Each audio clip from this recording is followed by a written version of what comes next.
Quelles sont les réformes majeures que vous envisagez de lancer pour rendre encore plus attractif et performant l'environnement des affaires au Sénégal?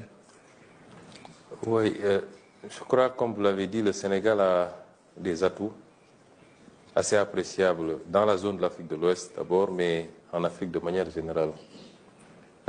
C'est la raison pour laquelle peut-être que c'est le pays qui capte le plus d'investissements directs étrangers en Afrique de l'Ouest.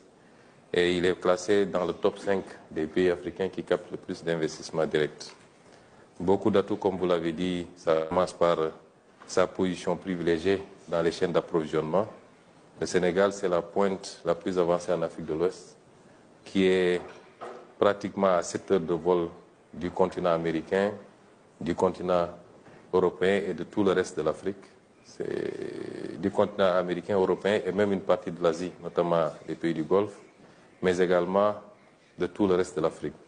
C'est un atout appréciable. C'est un pays également qui a une stabilité politique, qui n'a jamais connu de coup d'État, de renversement du pouvoir par des moyens non démocratiques, où le pouvoir s'est transmis de régime en régime de manière démocratique, donc stabilité politique. Un pays qui connaît également la sécurité, dans une zone africaine traversée aujourd'hui par malheureusement des crises d'insécurité. C'est un pays qui a une population relativement jeune, comme tous les pays d'Afrique.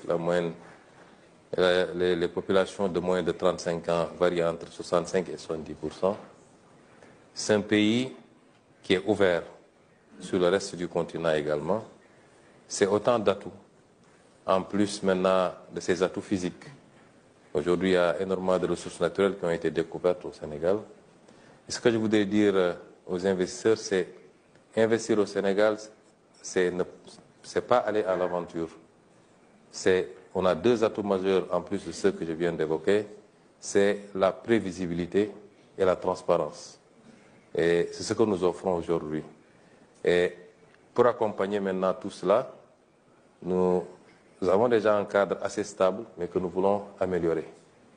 Un paquet de réformes va être lancé, on a commencé d'ailleurs, les réformes fiscales, notamment et douanières, les réformes de l'environnement des affaires avec le Code des investissements, la réforme du Code des investissements qui est en chantier, la réforme foncière, les réformes des différents instruments, Code minier, Code pétrolier également, la modernisation de l'administration par la digitalisation pour rendre les procédures beaucoup plus rapides. Un paquet de réformes va accompagner la vision 2050 que nous avons déjà élaborée pour rendre le cadre toujours beaucoup plus attractif. Je voulais dire aux investisseurs que nous les attendons. On a beaucoup d'investisseurs déjà qui manifestent leur appétit, en plus de ceux qui sont déjà au Sénégal. Mais nous les attendons pour venir participer à ce travail, à cette œuvre, qui, au-delà du Sénégal, vise un marché beaucoup plus important. Le Sénégal, ce que nous voulons en faire, c'est un hub de l'Afrique de l'Ouest pour toucher un marché de 400 millions d'habitants de l'Afrique de l'Ouest, la zone CEDEAO particulièrement. Et je pense que nous avons, comme vous l'avez dit, tous les atouts pour pouvoir offrir cela aux investisseurs, aussi bien nationaux que particulièrement les investisseurs étrangers.